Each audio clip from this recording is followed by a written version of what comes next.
السلام علیکم ورحمۃ اللہ.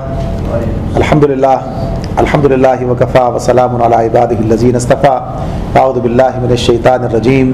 بسم اللہ الرحمن الرحیم. یا ایھا الذین آمنوا لا تکونوا کالذین کفروا وقالوا لاخوانہم اذا ضربوا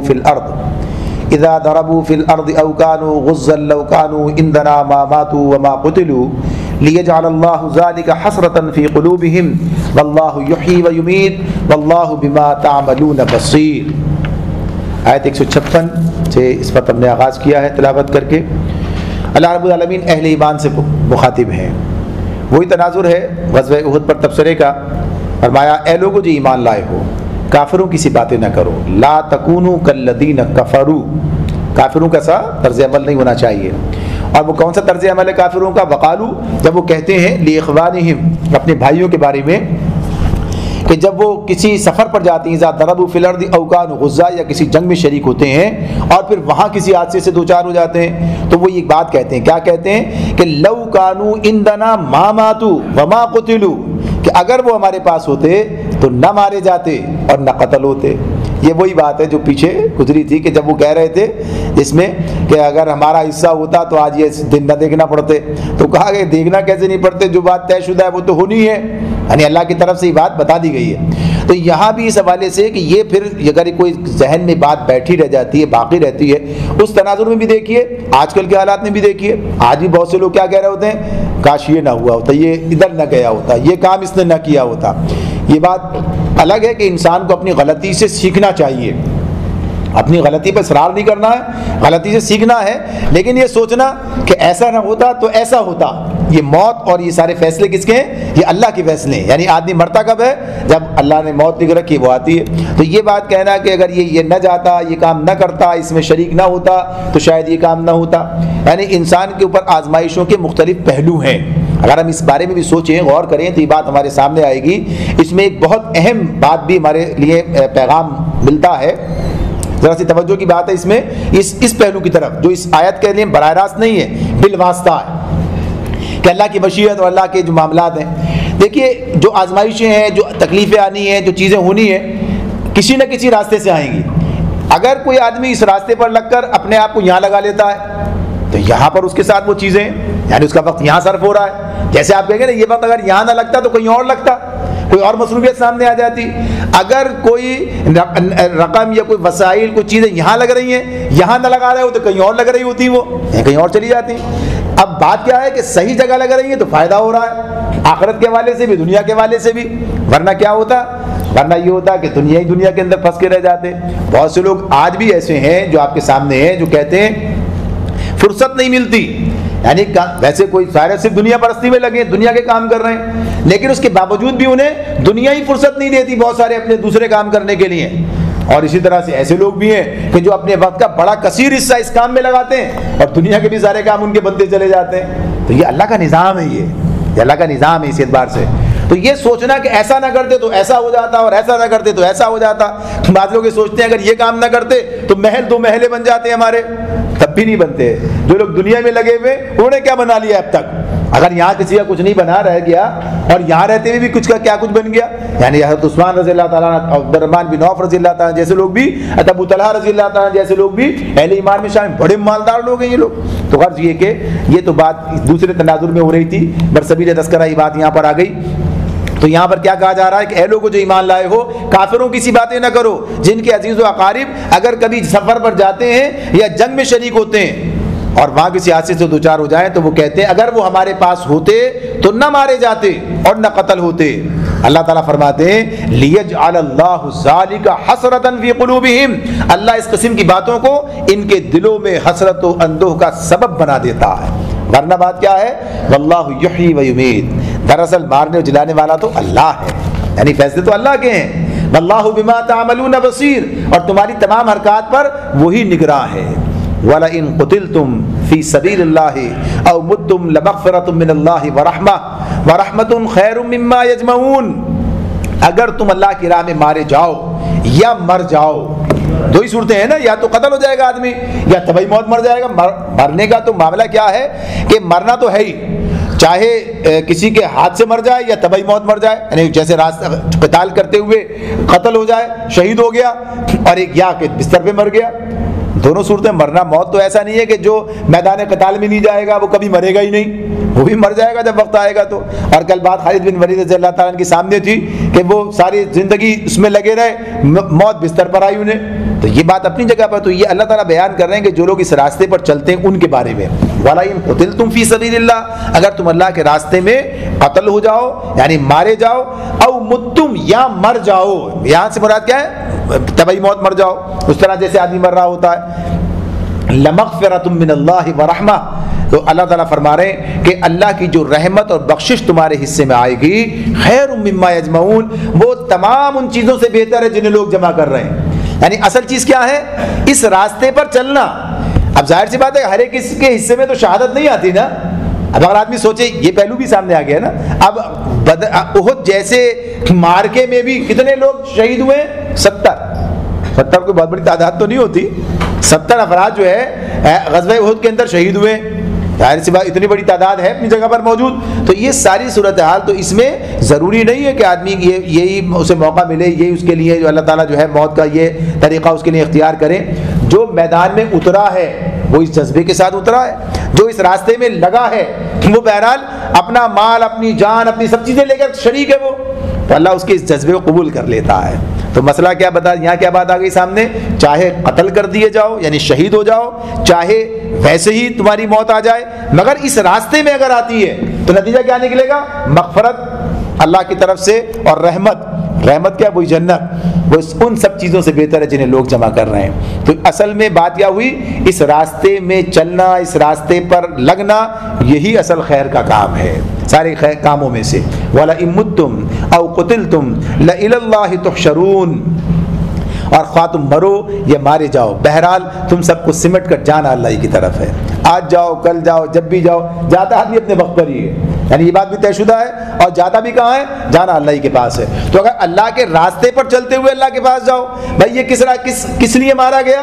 اللہ کی خاطر مارا گیا، اللہ کے راستے میں مارا گیا، اور اللہ کے راستے میں چلتے چلتے یہاں آ گیا. تو اس سے بڑی بات کیا ہو سکتی ہے؟ تو یہ اقامت دین کا جو کام ہے، یہ اللہ کے راستے میں لگنا ہے، یہ جو اللہ کے دین کی سربلندی کے لیے کوشش کرتے ہوئے تو اس جد و جہد میں کہ شریعت کا نظام قائم ہو جائے، اللہ کا دین جو ہے بالادست ہو جائے، دنیا اللہ کے دین کے تحت آ جائے، اور لوگ جو ہے اسلام کو سمجھ لیں، جان لیں، قبول کر لیں، اور اس بات کو ہاں کے پکارے پہنچا دیا جائے. یہ سارے کام ہی ہیں نا اس کے اندر. تو ان کاموں کے اندر لگنا یہ بڑے نصیبے کی بات ہے. تو آگے اللہ تعالیٰ فرماتے ہیں، یہ بات یہاں پر مکمل کر کے دوسرے بات شروع ہوتی ہے، فَبِمَا رَحْمَةٍ مِّنَ اللَّهِ لِنْتَ لَهُمْ وَلَوْ كُنْتَ فَظًّا غَلِيظَ الْقَلْبِ لَانفَضُّوا مِنْ حَوْلِكَ فَاعْفُ عَنْهُمْ وَاسْتَغْفِرْ لَهُمْ وَشَاوِرْهُمْ فِي الْأَمْرِ فَإِذَا عَزَمْتَ فَتَوَكَّلْ عَلَى اللَّهِ إِنَّ اللَّهَ يُحِبُّ الْمُتَوَكِّلِينَ. اب یہاں یہ بات نبی کرم صلی اللہ علیہ وسلم سے ہو رہی ہے، اور بات کا آغاز کیسے ہو رہا ہے پھر دیکھیے. یعنی ایک بات کہی جا رہی ہوتی، بات کہنے کا انداز، حکمت بہت ساری ہے اگر آدمی حاصل کرنا چاہے، سیکھنا چاہے. یہاں بھی نبی صلی اللہ علیہ وسلم کو اصلاً ہدایت دی جا رہی ہے، لیکن بات کا آغاز کہاں سے کیا گیا؟ فَبِمَا رَحْمَةٍ مِّنَ اللَّهِ، یہ آپ پر اللہ کی بڑی رحمت ہے. یعنی یہ اللہ کی بڑی رحمت ہے کہ آپ نرم خو واقع ہوئے. لنت لہم، آپ ان لوگوں کے لیے نرم مزاج واقع ہوئے. یعنی پہلے بتا دیا، کیا بتا دیا؟ ایسا نہیں ہے کہ آپ کے اندر کوئی خرابی ہے اور ہم اسے ٹھیک کرنا چاہتے ہیں. یعنی بتایا کہ یہ آپ نرم مزاج ہیں، یہ بات جو ہے بتائی جا رہی ہے کہ آپ ہیں، اور یہ جو آپ ہیں یہ اللہ کے فضل کی بنیاد پر ہیں، اللہ کی رحمت کی بنیاد پر ہیں. یعنی اللہ کا فضل ہے آپ پر، اللہ کی رحمت ہے آپ کے اوپر کہ آپ ایسے ہیں. ظاہر ہے کہ بندے کو تو اللہ ہی بناتا ہے نا. تو ایک تو یہی بات، دوسری بات یہ کہ آپ کا یہ آپ کے اندر یہ وصف کا پایا جانا، اور پھر اس پر اللہ کی رحمت کی بات کہ یہ اللہ کی رحمت سے ایسا ہے، تو یہ ظاہر ہے کہ پھر اور زیادہ بہتر ہوگا، اور خوبی ہوگی اس کے اندر. فرمایا آگے کیا کہا؟ وَلَوْ كُنْتَ فَظًّا غَلِيظَ الْقَلْبِ لَانفَضُّوا مِنْ حَوْلِكَ، اگر ایسا نہ ہوتا، یعنی ایک تو یہ کہ آپ ہیں نرم خو ان کے لیے، نرم مزاج واقع ہوئے، ورنہ اگر کہیں آپ تند خو اور سنگ دل ہوتے تو کیا ہوتا؟ لَانفَضُّوا مِنْ حَوْلِكَ، یہ سب کے سب تمہارے گرد و پیش سے چھٹ جاتے. کتنی بڑی بات آ رہی ہے. یعنی اس معاملے میں یہ بات جو آ رہی ہے رسول کی بات ہو رہی ہے، یہ کسی اور کی بات نہیں ہو رہی ہے. یعنی یہ اس قیادت کی بات ہو رہی ہے کہ جو جس کے معاملے میں جس کے لیے کہا رحمت للعالمین، یعنی یہ بات بھی، اور اللہ تعالیٰ خود کہتے ہیں کہ آپ نرم ہوئے، تو کیا بتا رہے ہیں کہ اگر آپ کے اندر یہ صفت موجود نہ ہوتی تو اس کے باوجود کہ آپ رسول ہیں لوگ آپ کے گرد و پیش سے چھٹ جاتے. یعنی بات ہو رہی ہے اس اعتبار سے کہ یہ صفت بھی ضروری ہے. نگاہ بلند سخن دل نواز جہاں پرسوز، یہی ہے رخت سفر میر کارواں کے لیے. یعنی ذرا چھوٹی چھوٹی باتوں پر ہو گئے، سب معاملات ہو چکے تھے نا، اس سے بلند ہو جانا، بلند ہو کر اور اچھی طرح سے بات کرنا، لوگوں کے ساتھ جو ہے نرمی درگزر کا معاملہ کرنا، اور لوگوں کے لیے گویا ان کے مسائل کو محسوس کرنا، ان کی تکلیفوں کو محسوس کرنا، یعنی یہ سب چیزیں اسی کے اندر آ جاتی ہیں. تو یہ میر کارواں کے لیے ضروری ہے. تو یہاں پر یہ بھی ملتی ہے بات، کیا بات مل رہی ہے؟ یہ اشارہ بھی ہمارے سامنے آ رہا ہے کہ قائد کو کیسا ہونا چاہیے، اور ہر آدمی قائد ہے، یہ بات بھی سامنے ہونی چاہیے. کسی کا نہ کسی کا قائد ہے، چاہے گھر والوں کا ہی ہو. کہا نا کلکم رائن. رائن کیا ہوتا ہے؟ رائی کیا ہوتا ہے؟ قائد ہوتا ہے. اس کے یعنی سرپرستی میں کتنے لوگ ہوتے ہیں، کتنی چیزیں ہوتی ہیں. تو چاہے باپ کی حیثیت سے ہو، چاہے خاندان کے سربراہ کی حیثیت سے ہو، چاہے کسی بھی مقام پر ہو، بہرحال یہ. اور سب سے بڑھ کر کیا ہے، جو دعوت کا کام کرنے کے لیے اترتا ہے، میدان میں نکلتا ہے، تو اسے تو اپنے پاس اپنے آپ کو اس حیثیت سے رکھنا ہی ہوتا ہے. وہ کچھ لوگوں کی طرف جاتا ہے، کچھ لوگوں کو ساتھ لے کر چلنا چاہتا ہے. تو اس راستے کے جو راہی ہیں ان کے اندر تو یہ صفات لازمی ہیں. وہ یہ نہیں کہیں گے امیر صاحب میں ہونی چاہیے، باقی کسی کی بات. اور یہ تو ہم تو ویسے ہی معمور ہیں، لیکن معمور بھی جو کام کر رہا ہوتا ہے تو اس کی حیثیت وہی ہے. تو اس معاملے میں یہ چیز جو ہے، جو باتیں بتائی جا رہی ہیں، تو پہلی بات اس کے اندر کیا آ گئی؟ یہی بات آ گئی کہ نرم خو ہونا، نرم مزاج ہونا، جو ہر وقت اکڑ میں رہے اور لوگوں سے صحیح سے بات نہ کرے، لوگ اس کے گرد و پیش سے چھٹ جاتے ہیں. آگے کیا کہا ہے؟ مزید کیا کہا؟ فاعف عنہم. اب ہدایت دی جا رہی ہے. اب ایسا نہیں کہ ایسا ہے نہیں آپ کے اندر، ابھی کیا مزید بتایا نا کہ ہاں ایسا ہے. اب اسی نرمی کی بنیاد پر ہی تو معافی ہوتی ہے. جس کا دل سخت ہو وہ کسی کی بات سنے گا. جو کسی کی یعنی جو آدمی ویسے ہی سخت مزاج ہے، کبھی مانتا ہی نہیں کسی غلطی کو، تسلیم ہی نہیں کرتا، یعنی اس کے معافی کو مانتا ہی نہیں ہے. غلطی پر اس کے ہمیشہ اس کو جو ہے نکیر کرتا رہے گا، اسی پر وہ گناتا رہے گا. تو کیا کہا؟ فاعف عنہم. اللہ تعالیٰ اب مزید کہہ رہے ہیں، خود سے بھی کہہ رہے ہیں انہیں معاف کر دو. یعنی اب ان کے قصور معاف کر دو. ظاہر ہے کچھ لوگوں سے غلطی تو ایسے حالات پیدا ہوئے، خود نبی صلی اللہ علیہ وسلم کے جو تکلیف ہوئی، یعنی آپ کے خاندان مبارک شہید ہوئے، زخمی ہوئے، بہت سے مسلمان زخمی ہوئے، یہ ساری کیفیات ہیں نا یہ. تو اب جو لوگ سبب بنے، اب غصے کی بات تو کوئی نہ کوئی ہے اس حوالے سے. تو کہا کہ ہم نے یہ سب باتیں کہہ دیں، سن دیں، اب کیا ہے؟ اب اس کے بعد آپ کا معاملہ معاف کر دو. ٹھیک ہے، احساس دلانا اپنی جگہ، یعنی اپنی غلطی سے سبق سیکھنا اپنی جگہ، بعد والوں کے لیے رہنمائی اپنی جگہ بنا دی گئی ہے، مثال بنا دی. لیکن معاملہ کیا؟ اللہ نے بھی معاف کر دیا. تو اب آپ سے کہا جا رہا ہے فاعف عنہم، ان کے قصور معاف کر دو. واستغفر لہم، اور کیا ہے؟ ان کے حق میں دعائے مغفرت کرو. واستغفر لہم، یہ اس سے بھی بڑی بات ہے. یہ دیکھیے بات ہوتی ہے نا، اچھا چلو بھائی ٹھیک ہے، ختم ہو گیا، کوئی بات نہیں ہے، ہو گیا جو ہونا تھا، صحیح ہے، ختم کر دیا، معاف کر دیا، معافی تلافی ہو گئی، کوئی بات نہیں رہی.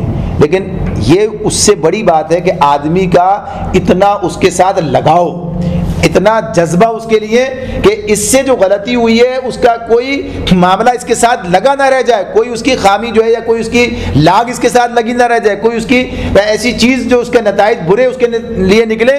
تو اس کو بھی ختم کرنا ہے. اللہ سے بھی ان کے لیے معافی کی درخواست کرتے چلے جانا. واستغفر لہم، ان کے لیے اللہ سے معافی کی درخواست کرنا، یہ بھی اپنی جگہ پر بات ہے. نبی کریم صلی اللہ علیہ وسلم کے تعلق سے بات ہو رہی ہے، لیکن اسی کے لیے رہنمائی سب کو مل رہی ہے. کیا ہے؟ اپنے ساتھیوں کے لیے بھی اللہ سے مغفرت کی دعا کرنا. یہ گہرا دلی تعلق ہوتا ہے جب یہ کام ہوتا ہے، گہرا تعلق ہوتا ہے اپنے ساتھیوں کے لیے دعا کرنا. یہ تو مغفرت کی دعا ہے. تو مغفرت کی دعا بھی یہ بڑی اہم دعا ہوتی ہے. ہم اپنے ساتھیوں کے لیے دعا کرتے ہیں، ہمیں ایک دوسرے کے لیے دعائیں کرنی چاہیے، یعنی ہر ایک کی کامیابی کے لیے بھی، ہر ایک کی ہدایت کے لیے بھی، ہر ایک کے مسائل کے لیے. یعنی یہ نہیں، یہ جو اجتماعی دعاؤں کی وہ بات نہیں ہے، وہ تو گویا کہیے کہ ہمارے لیے ایک ذریعہ ہے، ایک بات ہے، ہم کر رہے ہوتے ہیں. اصل دعائیں تو انفرادی ہوتی ہیں، جو آدمی صرف اللہ سے مانگ رہا، اپنے یعنی اس کیفیت سے مانگ رہا ہوتا ہے، اس کے اندر جو ہے وہ اپنے ساتھی کے لیے مانگ رہا ہے. بڑی چیز ہے یہ، یعنی اس سے مانگنے والے کو بھی بہت کچھ ملتا ہے. لیکن بات یہ کہ جب دلی لگاؤ ہوتا ہے تب آدمی یہ کام کرتا ہے، ورنہ لوگ اپنے لیے دعائیں مانگنے کی فرصت نہیں ہوتی، کسی اور کے لیے کیا مانگے. تو یہاں پر یہ بات ہے واستغفر لہم، تو ان کے لیے معاف بھی کرنا، مغفرت کی دعا بھی کرنا. وشاورہم فی الامر، اور اس کے ساتھ ساتھ ان کو شریک مشورہ رکھنا. وشاورہم فی الامر، یہ شاورہم فی الامر کیا چیز ہو گئی؟ دیکھیے مشاورت میں مشورے میں شریک رکھنا، یعنی پہلے جس طرح یہ مشورے میں شریک ہوتے تھے، جو ان کا مقام تھا، جو ان کی حیثیت تھی، اس طریقے سے انہیں رکھتے تھے، اب اس غلطی کی وجہ سے ان کا کوئی مقام گرنے نہ پائے، یعنی یہ بات بھی اس کے اندر ہے۔ یعنی مشورے کی بات تو الگ ہوگی کہ ضرورت کیا ہے اس کی، وہ تو کرنے ہی، مشورہ کرنے کی بات الگ سے بھی ہے، لیکن یہاں پر کیا کہا ہے، وشاورہم فی الامر، یعنی معاملات کے اندر، کاموں کے اندر انہیں بھی، اپنے کاموں میں، ان دین کے کاموں میں انہیں بھی شریک مشورہ رکھو، یعنی ان کا مقام بھی گرنے نہ پائے، مقام نہیں گرا ہے۔ اس لیے کہ بات بہرحال یہی ہے، گرتے ہیں شاہ سوار ہی میدان جنگ میں، وہ طفل کیا گرے گا جو گھٹنوں کے بل چلے۔ تو کام کرنے والے غلطی ہو جاتی ہے، ان سے غلطی کی نہیں ہے، ہو گئی ہے، بادلہ ہو گیا کہ اللہ نے معاف کر دیا ساری چیزیں، تو بہرحال ان کا مقام اس سے بلند ہوا، یعنی گرا نہیں ہے، اللہ نے وہی رکھا جو تھا، جو اس اعتبار سے اللہ نے جو تعریفیں بیان کی، خود اعلان کر رہا ہے بار بار کہ ہاں ٹھیک ہے، یہ بات اپنی جگہ پر، یہ کمزوری ہے، اسے دور کر لو، اور یہ ساتھ ساتھ کے مقام اپنا وہی واپس بحال کیا جا رہا ہے، سب چیزیں اسی طرح ہیں۔ تو یہاں بھی یہ کہا گیا کہ گویا اس بات سے کہ انہیں شریک مشورہ رکھو۔ اب یہاں پر ایک بات یہ آ جاتی ہے کہ شریک مشورہ رکھنا تو اپنی جگہ پر ایک بات ہو گئی، یعنی یہ ان کی عزت افزائی کی بات ہو رہی ہے کہ ویسے ہی رکھا جائے، لیکن یہ مشورہ کرنے کی ضرورت کیا ہے؟ یہ مشورہ آپ کرتے ہیں، اس کا مطلب پہلے بھی کر رہے تھے، پہلے بھی کرتے تھے، اب پھر کرنے کی بات ہو رہی ہے، کرنا یعنی کرتے رہو ان سے مشورہ۔ تو ایک یہ آیت جو اس معاملے میں ہمارے سامنے آتی ہے، جس میں کہا جا رہا ہے شاورہم فی الامر، اور ایک سورہ شورى کی آیت ہے، اس میں اللہ تعالیٰ اہل ایمان کی خصوصیات بیان کرتے ہوئے کہتے ہیں امرہم شورى بینہم، ان کے معاملات جو ہیں آپس کے مشورے سے چلتے ہیں، یعنی ان کے معاملات جو ہیں، تو یہ بات بھی اس میں بیان کی جا رہی ہے۔ تو دو مقامات یہ ہمارے سامنے واضح طور پر ہیں جس میں مشورہ کرنے کا یا اس کی جو ہے حکم دیا جا رہا ہے، اور جزوی طور پر ویسے دیکھیں تو اور بھی باتیں مل جائیں گی، جیسے خاتون سے مشورہ کرنے کی بات ہے کہ جب رضاعت کا معاملے میں دودھ چھڑانا چاہو تو اسے بھی مشورہ، شریک مشورہ کر لو، تو ایسے بھی مشورے کی بات آئے گی، اور حدیث میں تو اور زیادہ چیزیں سامنے آ جائیں گی۔ تو بہرحال یہ بات اپنی جگہ کے مسلمانوں کو یہ تعلیم دی گئی ہے کہ انہیں اپنے معاملات مشورے سے چلانے چاہیے، اور اس میں نبی کرم صلی اللہ علیہ وسلم کے ذریعے سے بھی اللہ رب العالمین نے یہ طریقہ ہمیں سکھا دیا، سمجھا دیا، کروا کے دکھا دیا، یعنی اس پر عمل کرنا اب ہمارے لیے کہیے کہ اللہ کے حکم کی بنیاد پر بھی ہے، اور طریقہ نبی صلی اللہ علیہ وسلم کے حوالے سے بھی ہے، یعنی سنت کے اعتبار سے بھی بتا دیا گیا۔ تو یہ ایک بنیادی ذمہ داری ہے۔ تو اب اس حوالے سے ایک تو بات یہ کہ اس پر تفصیل سے گفتگو کی جائے، یعنی اسی مقام پر یا سورہ شورى میں چلے جائیں، وہاں پر کریں، تو تھوڑی سی بات ابھی کرتے ہیں، پھر تھوڑی اس مقام پر بھی کریں گے۔ یہ بات کہ مسلمانوں کو اپنے معاملات آپس کے مشورے سے چلانے چاہیے، یہ اللہ تعالیٰ کی طرف سے طے شدہ امر ہے۔ اب یہ جو امر کا معاملہ ہے، امر کسے کہتے ہیں؟ پہلی بات وشاورہم فی الامر، فی الامر، امر میں تمہیں مشورہ کرنا ہے۔ امر کیا ہے؟ یعنی امر تو کام، یعنی اہم ترین کاموں کے لیے، حکومت کے لیے بھی آتا ہے اور اہم کاموں کے لیے بھی آتا ہے۔ جیسے بات آتی ہے خلق بھی اللہ کی ہے، امر بھی اس کا ہے، یعنی اسی کے لیے حکم بھی اسی کا چلے گا، تو حکم کیا ہے؟ حکمرانی ہے، اس معاملے میں آتی ہے۔ تو اس میں بنیادی بات جو ہمارے سامنے رہنی چاہیے وہ یہ ہے، ہر وہ معاملہ جس میں دوسروں کا مفاد بھی موجود ہو، جو دوسرے بھی اس کے اندر شریک ہو، ان سے ان معاملات میں مشورہ کرنا چاہیے۔ ایک تو میرا ذاتی مسئلہ ہے، میرا ذاتی معاملہ ہے، مجھے اپنے بارے میں کوئی فیصلہ کرنا ہے، مجھے نکاح کرنا ہے، اب نکاح اس معاملے میں مجھے مشورہ کرنا ہے، مجھے اپنے بچی کا نکاح کرنا ہے، اس سے مشورہ کرنا ہے، وہ معاملہ اس کے ساتھ آئے گا، لیکن اپنے کرنا ہے تو اس معاملے میں کیا ہے؟ اب اس حوالے سے اب یہ مشورہ کروں نہ کروں، کس سے کروں، کیا کروں، یہ اپنی ذاتی اس کی بات ہے، یہ یعنی یہ فرض نہیں ہے کہ آپ لازماً کریں، اس کا معاملہ نہیں ہوگا، اس لیے دوسرے کا مفاد کا مسئلہ نہیں ہے یہ۔ لیکن جب بیٹی کا کرنے چلے تو مشورہ کرنا پڑے گا، اس کے لیے بیٹی سے بھی کرنا پڑے گا، بیٹی کی ماں سے بھی کرنا پڑے گا، یعنی یہ معاملے میں جو اس سے متعلق ہے نا، یہ ماں کا بھی تو حصہ ہے اس کے اندر، اور خود بیٹی کا مسئلہ بھی ہے، تو یہ جہاں جس کا جتنا آ رہا ہے اتنا مشورے کی بات ہوگی۔ اب جب حکومتی مسائل ہیں، معاملات ہیں، یہ اب ایک امیر منتخب کیا جا رہا ہے تو سب سے مشورہ چاہیے، سب سے مشورہ، سب کے اوپر حکمرانی ہونی ہے، سب کے لیے کام کرنا ہے، سب کا نمائندہ بن کر اسے آنا ہے سامنے، تو اس معاملے میں مشورہ تو ہونا چاہیے۔ تو اسلام اس مشورے کی بات کرتا ہے آغاز میں۔ یہ جو بعد میں یہ چیزیں آئی ہیں نا، جن کو لوگوں نے اس طرح کا، اور اس کی دوسری انتہا پہ پہنچ گئے، اصل کب یہ شروع کرنے والا کون ہے؟ یہ لوگ کہتے ہیں شاید یہ جمہوریت اور یہ فلاں، یہ شاید اس سے سیکھ لیا کسی نے، یہ تو 1400 سال پہلے تو اس کا کوئی تصور بھی نہیں تھا، جب صرف کیا ہے؟ قیصر و کسریٰ ہے، اور کس بنیاد پر ہے قیصر و کسریٰ؟ دو بڑی طاقتیں یہی ہیں نا، کس بنیاد پر ہے؟ کیا کر رہے ہیں یہ تو وہی موروثی سلسلہ چل رہا ہے ان کا، یہ ساری موروثیت ہے نا ان کے اندر، سارا موروثی نظام چل رہا ہے وہاں. کہاں ہے یہ سب چیزیں؟ یعنی اگر کہیں کہ صاحب وہ کہیں اس حوالے سے کسی مقام پر ارسطو کا اور اس پر کوئی چیز مل جائے، کوئی ایسی اس کی بنیاد ٹھوس کس طرح سے موجود نہیں ہے. جو تو بڑی طاقتیں وہ اس طرح سے اسلام یہ تصور لے کر ان کے سامنے آتا ہے، پیش کرتا ہے کہ ہم معاملات جو ہیں مشورے سے، اور ساتھ ہی ساتھ کیا ہے حکمرانی کے معاملے میں بھی مشورے سے ہی امیر جو ہے ان کا حکمران جو ہے منتخب کیا جا رہا ہے، اور یہ خاندانی معاملہ جو ہے یہ ختم کیا جا رہا ہے. ورنہ قبائلی سسٹم میں بھی کیا ہے، ایک قبیلے کے اندر اس کا سردار کون بنے گا؟ اس کے بعد یعنی باپ کیا اس کا بیٹا سردار بن جائے گا. یعنی قبائلی سسٹم میں یہی ہے، وہی نظام چل رہا ہے. لیکن اب جو نظام اسلام لے کر آیا ہے تو بالکل جدا نظام لے کر آیا ہے. اب جو نظام لایا اب یہاں خاندانی سسٹم نہیں ہے، یہاں اولاد کا معاملہ بھی نہیں ہے، یہاں کوئی بات مطلب سوائے اہلیت کے، یعنی معیار جو ہے اب وہ اہلیت تقویٰ کے اندر بھی ہے، علم کے اندر بھی ہے، صلاحیت کے اندر بھی، ساری پہلو سب چیزیں دیکھی جائیں گی. تو اللہ نے کہا ان تؤدوا الامانات الی اہلھا، امانتیں ان لوگوں کے سپرد کرو جو اس کے اہل ہوں. تو اہلیت سارے حوالے سے ہوگی، سب حوالے سے دیکھی جائے گی. تو اصل تو اسلام ہے جو یہ چیز پیش کر رہا ہے، اور اسلام صحیح بنیادوں پر پیش کر رہا ہے. یہ دوسری طرف جو جانے والے جو ہیں یہ انتہا پسندی کی طرف گئے، تو اس ہر معاملے کے اندر مشورہ چاہیے. یہاں مشورہ کس معاملے میں ہوگا؟ صرف اس معاملے میں مشورہ ہوگا جس معاملے میں اللہ تعالیٰ کی طرف سے کوئی متعین حکم موجود نہیں ہوگا. متعین حکم موجود نہیں ہوگا تب مشورہ ہوگا.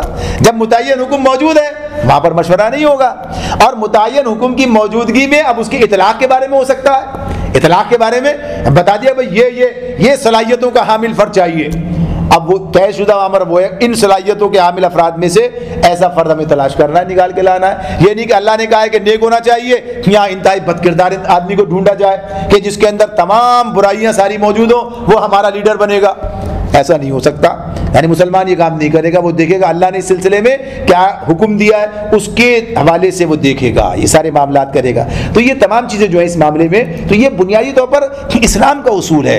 اور اس کے اندر وہی بات سامنے رکھ دی گئی انہی امور پر ہے کہ جن امور میں اللہ تعالیٰ کی طرف سے رہنمائی براہ راست اس طرح دینے کے بجائے آزادی دی ہے، وسعت رکھی ہے تمہارے درمیان کہ تم معاملات کو اس طرح چلاؤ. نبی اکرم صلی اللہ علیہ وسلم نے بھی کر کے دکھایا، بتایا. حضرت علی رضی اللہ تعالیٰ کے حوالے سے بات آتی ہے، انہوں نے پوچھا نبی کرم صلی اللہ علیہ وسلم سے، یعنی آپ کے بات کے حوالے سے یا اس حوالے سے کہ جب ہمیں قرآن میں کوئی حکم نہ ملے اور جب آپ کے طریقے میں بھی کوئی حکم نہ ملے تو کیا کریں اس معاملے میں.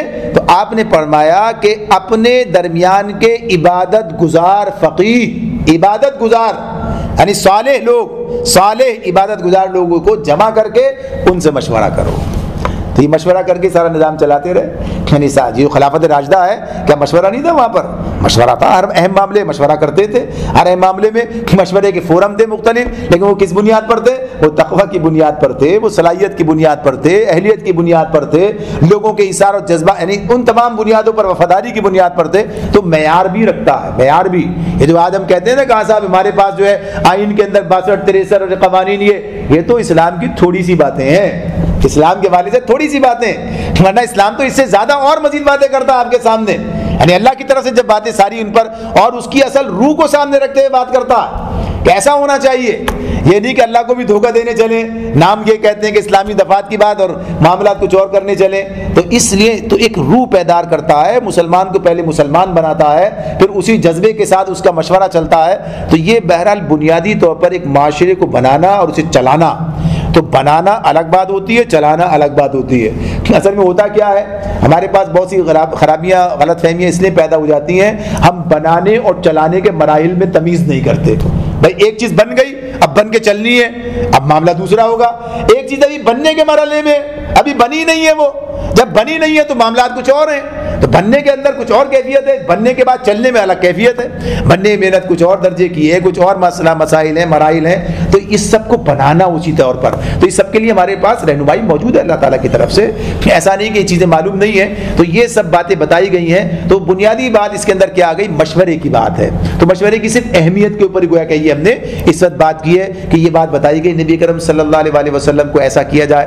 اور اسی میں پھر وہ رہنمائی بھی ہمارے سامنے آ جاتی ہے کہ اللہ رب العالمین کی براہ راست نگرانی، ساری باتیں وہی، سب کے باوجود کیا چیزیں کہ ہر معاملے میں وہی نہیں ہے. ایسے ہم کہیں آپ کو گویا پورا الف سے لے کے یہ تک لکھ کے دے دیا، اب جانا ایسے کرنا، ایسے کرنا، ایسے نہیں، اصول بتا دیے، اب آگے آپ کریں گے. آگے کام کرنا آپ کا کام ہے، تو اس میں وہ حکمت جو اللہ نے آپ کو سکھائی ہے وہ ہوگی، اسی میں مشورے کی بات بھی آئے گی۔ اگر اللہ یہ طے کر دیتے غزوہ احد کے اندر لڑنا یا باہر لڑنا، ایک بات طے کر دیتے، مسئلہ ہی نہیں تھا، مشورہ ہوتا ہی نہیں، طے نہیں تھی۔ اب یہ آپ کی مرضی ہے باہر رہ کے لڑنا اچھا ہے یا اندر رہ کے لڑنا اچھا ہے۔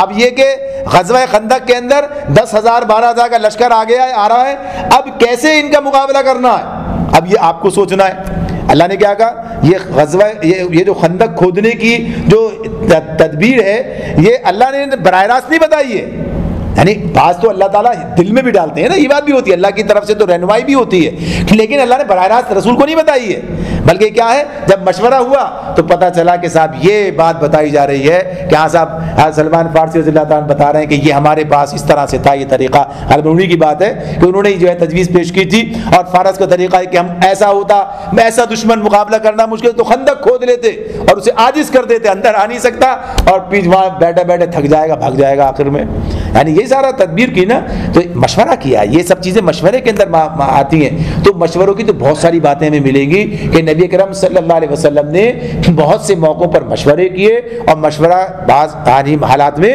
افراد کا بھی قبول کیا، اکثریت کا بھی قبول کیا، یعنی جیسے حالات ہیں اس مطابق یہ معاملات کیے۔ اور اس اعتبار سے بھی کہ آپ کو جیسے آگے بات آتی ہے فَإِذَا عَزَمْتَ فَتَوَكَّلْ عَلَى اللَّهِ، کہ جب تمہارا عزم کسی رائے پر مستحکم ہو جائے تو اللہ پر بھروسہ کرو، اور اللہ کو وہ لوگ پسند ہیں، ان اللہ یحب فَإِذَا عَزَمْتَ فَتَوَكَّلْ عَلَى اللَّهِ ان اللہ یحب المتوکلین، اللہ کو وہ لوگ پسند ہیں جو اسی کے بھروسے پر کام کرتے ہیں۔ اب یہاں پر ایک اور بحث چل جاتی ہے، اور وہ بحث کیا ہوتی ہے کہ اب یہ جو عزمتا کی جو ضمیر ہے یہ تو واحد ہے، نبی صلی اللہ علیہ وسلم کی طرف ہے، اور صرف آپ کا عزم کسی بات پر ہو جائے، یعنی مشورہ کرنا ہے لیکن بات اپنے طور پر فیصلہ کرنا ہے۔ اچھا بعض لوگوں نے یہاں تک بات کہہ دی ہے کہ اللہ کے رسول کو سب پتہ ہوتا، ساری وحی آتی، سب بتاتے، یہ صرف ان کا اکرام کرنے کے لیے، صرف ان کی عزت افزائی کے لیے مشورہ کر لیا جاتا، تو یہ بات اس طرح نہیں ہے۔ جب اگر کسی کو پتا ہو کہ میرے سے سب ایسی بات کر رہے ہیں، اصل میں میری بات نہیں سننی ہے، میری بات چلنی نہیں ہے، بات تو انہیں پہلے سے پتا ہے ساری، وہ صحابہ کرام تھے، وہ ایسے کوئی گویا کہیے کہ بے وقوف یا کیسے نادان لوگ نہیں تھے کہ اچھا چلو ہمیں ایسے کہہ رہے ہیں، عزت افزائی کی بات ہو رہی ہے، یعنی پوری بات سمجھتے تھے، دیانتداری سے مشورے دیتے تھے، اور دیانتداری سے بات ہوتی تھی، اور دیانتداری سے جو ہے چیزوں کو قبول کیا جاتا تھا، تو یہ سب کچھ ہوتا تھا، ایسا نہیں ہے بالکل یہ۔ تو اس معاملے میں ہاں یہ بات کہ فیصلہ کس بنیاد پر ہوگا، اکثریت کی بنیاد پر ہو رہا ہے، کس بنیاد پر ہو رہا ہے، تو یہاں پر بات آ رہی کہ ہاں ٹھیک ہے آپ سے یہ بات کہی، اب آپ کا عزم کس بنیاد پر ہوا ہے، لوگوں کی کثرت رائے یعنی ان کی رائے کی اکثریت کو دیکھ کے آپ کا عزم ہوا ہے، فیصلہ آپ ہی کر رہے ہیں، یعنی یہ مراد ہے، یا یہ کہ آپ نے بہرحال اور سب کی بات سن کے خود فیصلہ کیا ہے۔ تو بات رسول کی تو اپنی جگہ پر ایک الگ حیثیت رکھتی ہے، چاہے ایسے ہو چاہے ویسے ہو، یعنی چاہے ایسے ہو چاہے ویسے ہو، یعنی رسول جو ہے پابند تو نہیں ہے اس معاملے میں، اس حیثیت سے، اس اعتبار سے یہ بات اپنی جگہ، وہی کا معاملہ بھی ہے، دیگر چیزیں بھی ہیں، لیکن اس کے ساتھ ساتھ کہ آپ نے مشورے کا مطلب ہی ہوتا ہے کہ مشورہ کیا جانا اور لوگوں کی رائے کو ملحوظ رکھنا۔ یہ بات تو پہلے ہو گئی ہے کہ ان امور میں تو مشورہ ہی نہیں ہے جہاں اللہ کی بات پہلے سے موجود ہے، وہاں تو مشورہ ہے ہی نہیں، مشورہ تو ہے ہی وہاں پر جہاں اللہ کی طرف سے براہ راست کوئی رہنمائی اس طرح سے نہیں ہے، وسعت دی گئی ہے۔ تو اب اس کے اندر یہ بات ہے اپنی جگہ۔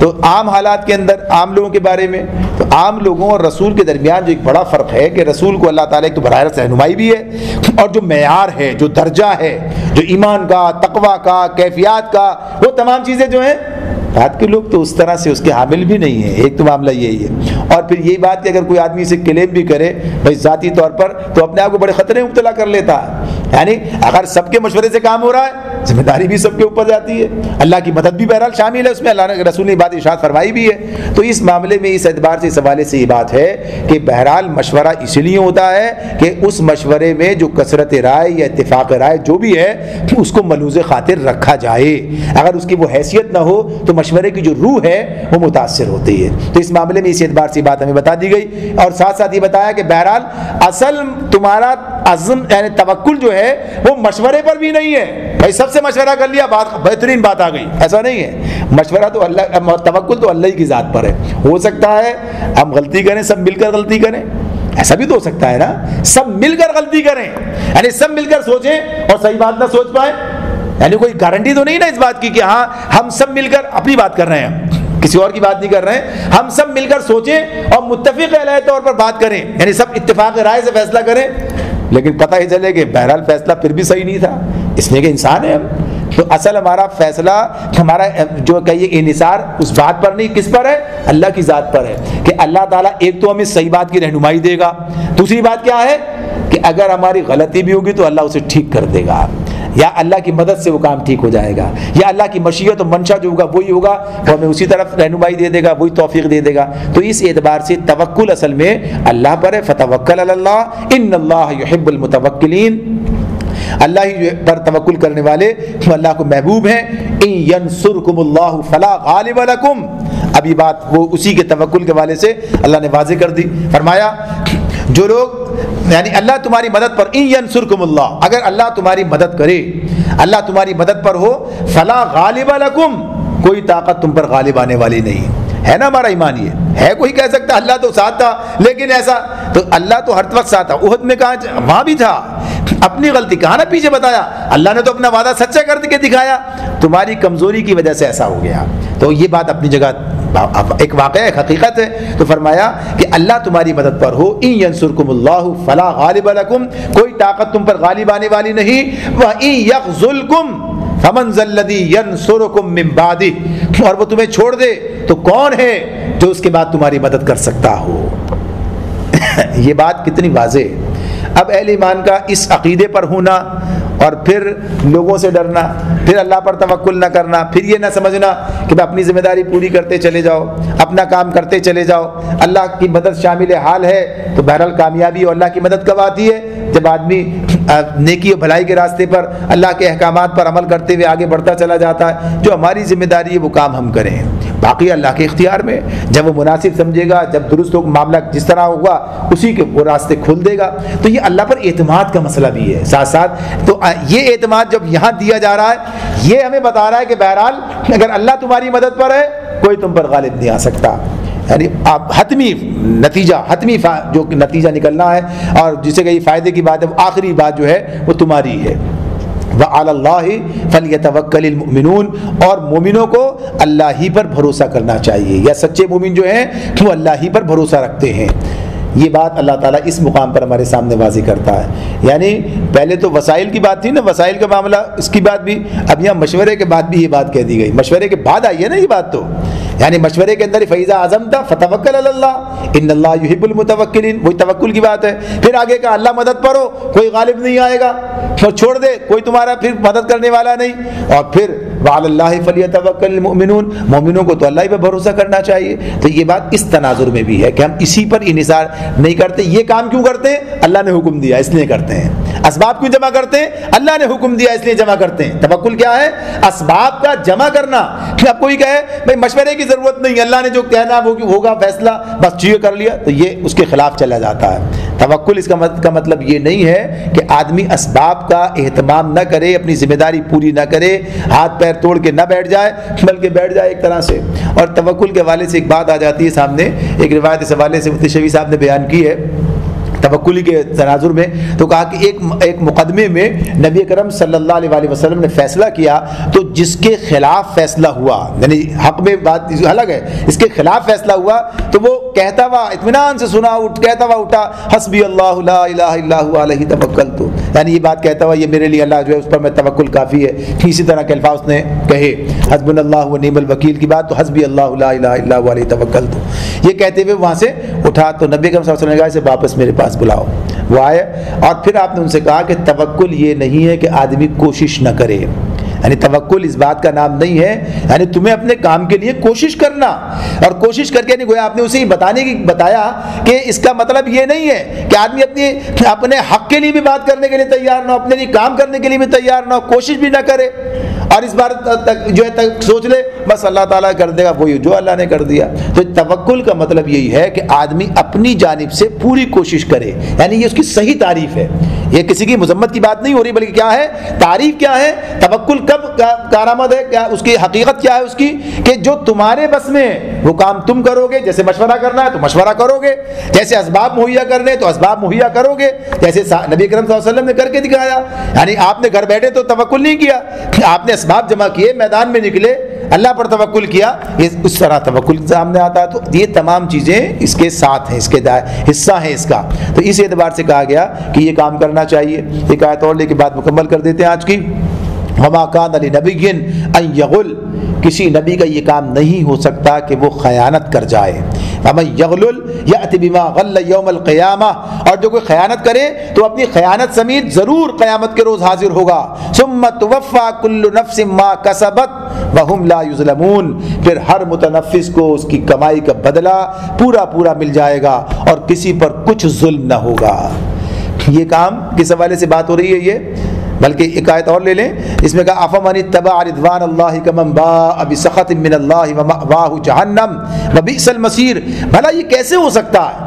اللہ تعالیٰ ایک سوالی انداز میں کہتے ہیں افا من اتبع، کہ جو اللہ کی رضا کے راستے پر چلنے والا ہے، یعنی جو شخص ہمیشہ اللہ کی رضا کے راستے پر چلنے والا ہے، وہ اس شخص کے سے کام کرے جو اللہ کے غضب میں گر گیا ہو اور اس کا آخری ٹھکانہ جہنم ہو جو بدترین ٹھکانہ ہے۔ یعنی پہلے کیا کہا کہ یہ کیسے ممکن ہے کہ ایک نبی جو ہے وہ خیانت کر جائے؟ یہ تو ممکن ہی نہیں ہے، اور جو خیانت کرے گا وہ قیامت کے دن آئے گا اپنی خیانت کے ساتھ حاضر ہوگا اور اس دن سب کو بدلہ ملے گا اور کسی پر کچھ ظلم نہ ہوگا۔ پھر ساتھ ہی ساتھ کیا بتایا، ایسا کیسے ہو سکتا ہے کہ جو ہمیشہ اللہ کی رضا کے کام کر رہا ہو اور پھر وہ اس جیسا کام کرے جو اللہ کے غضب میں گر گیا ہو اور اس کا آخری ٹھکانہ جہنم ہو جو بدترین ٹھکانہ ہے۔ یعنی صرف ظن و گمان پر ہی نہیں چل رہا ہے، یعنی کسی کو دیکھنا جیسے رسول کے بعد بھائی پتہ نہیں آگے کیا معاملہ ہوگا، آگے کیا ہے ابھی تو پتہ چلے گا، ابھی ہو سکتا ہے کوئی ایسا معاملہ سامنے آ جائے، کوئی اور چیز آ جائے سامنے، ایسا کیسے سوچ سکتے ہو، ایسا کیسے ممکن ہے؟ تو ایک جرنلی بات بتائی جا رہی ہے رسول کے حوالے سے بات، تو ایک بات کہہ دی، پھر ایک جرنل بات بتا دی گئی ہے کہ تمہیں آپس کے تعلقات میں کس درجے کا اعتماد ایک دوسرے پر رکھنا چاہیے، یعنی عام حالات کی بات ہو رہی ہے، عام حالات میں ایسے تو ظاہر سی بات ہے رسول کے حوالے سے یہ بات بتا دی گئی، اور اس معاملے میں نبی کرم صلی اللہ علیہ وسلم کے حوالے سے بات آتی بھی ہے کہ آپ نے اس وقت کچھ لوگوں سے بات کہی بھی، یعنی جنہیں وہاں بٹھایا تھا اور پھر وہاں سے وہ ہٹے تھے، کہ کیا یہ خیال ہو گیا تھا کہ شاید اس میں سے حصہ تمہیں نہیں ملے گا، یعنی کوئی تمہارا حصہ مار لے گا، یعنی وہی خیانت کی بات جو ہے، تو کہا ایسا نہیں ہے، یہ سارے کے سارے، اور پھر صحابہ کرام کا تو طرز عمل ہے اور خود اپنا یعنی بات کے ادوار میں بھی کس درجے کی ایمانداری اور کس درجے کا سارا معاملہ مال غنیمت سب کے حوالے سے جو ہے موجود رہا ہے، تو یہ اس بارے میں یہ بات بتا دی گئی۔ ایک تو بات بتا دی رسول کے حوالے سے کہ اللہ رب العالمین نے خود بھی اسے ان چیزوں سے محفوظ رکھا ہے، اور دوسری بات یہ کہ اس کا تصور بھی نہیں کیا جا سکتا، وہ تو ہمیشہ اللہ کی رضا کے راستے پہ چلتا ہے، اور ویسے بھی جرنلی بھی اپنے آپس کے معاملات میں بھی جب یہ دیکھو کہ ایک آدمی ہر معاملے میں اللہ کی رضا کو پیش نظر رکھتا ہے تو اس معاملے میں کیسے وہ یہ کام کرے گا، یعنی خوش گمانی ہی رکھنے کی بات ہے۔ لیکن عام آدمی کو معاملات اس حوالے سے پورے سامنے نہیں آتے، وہ کیفیات نہیں ہے ان کی بات، اس اعتبار سے وہ دیکھنے کی الگ ہے۔ تو یہاں کہا کہ جو شخص ہمیشہ اللہ کی رضا پر چلنے والا ہو وہ اس شخص کے کام کیسے کر سکتا ہے کہ جو اللہ کے غضب میں گر گیا ہو اور اس کا آخری ٹھکانہ جہنم ہو جو بدترین ٹھکانہ ہے۔ ہم درجات عند اللہ واللہ بصیر بما یعملون، اللہ کے نزدیک دونوں قسم کے آدمیوں میں بدرجہ فرق ہے، اللہ سب کے اعمال پر نظر رکھتا ہے۔ تو یہ بات اپنی جگہ کہ بہرحال معاملات سارے اللہ کے پاس ہیں، اللہ کے اختیار میں ہیں، اللہ تعالیٰ تمام چیزوں کو دیکھنے والا اور انہی کے مطابق پھر فیصلے کرنے والا بھی ہے۔ تو یہ اجتماعیت کے اصول ہیں جو ان حوالوں سے ہمارے سامنے آ رہے ہیں، اور یہ صرف اس لیے نہیں ہے کہ انہیں سن کر صرف اسی دور میں جا کر دیکھا جائے، بلکہ ان کا اطلاق اپنے اوپر بھی کرنے کی کوشش کی جائے، جو رہنمائی مل رہی ہے اس سے رہنمائی حاصل کر کے اپنی کمزوریوں کو دور کرنا، اپنے اندر ان خوبیوں کو پیدا کرنا جن کا اللہ نے مطالبہ کیا ہے۔ اللہ تعالیٰ ہمیں سمجھنے اور عمل کرنے کی توفیق عطا فرمائے۔ وآخر دعوانا ان الحمد للہ رب العالمین۔